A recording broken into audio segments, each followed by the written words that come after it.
محبت نے سرحدیں مٹا دیں اور سوشل میڈیا نے پھر دو دل ملا دیے۔ امریکی خاتون محبت کی خاطر جھنگ پہنچ گئیں۔ اسلام قبول کر کے سوشل میڈیا پر بنے دوست سے شادی کے بندھن میں بندھ گئیں۔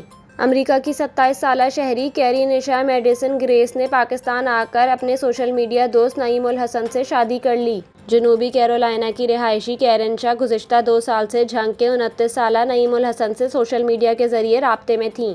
آن لائن دوستی رفتہ رفتہ محبت میں بدل گئی، جس کے بعد کیرنشا نے پاکستان کا سفر کیا۔ جھنگ میں جامعہ عربیہ دارالہدیٰ میں اسلام قبول کیا اور کنیز عائشہ نام رکھ لیا۔ بعد ازاں گواہوں کی موجودگی میں دونوں کا نکاح پڑھایا گیا۔ کنیز عائشہ نے نکاح کے بعد میڈیا سے گفتگو کرتے ہوئے کہا کہ نعیم الحسن سے محبت کے باعث میں پاکستان آئی ہوں اور یہاں رہنے کا فیصلہ کیا ہے۔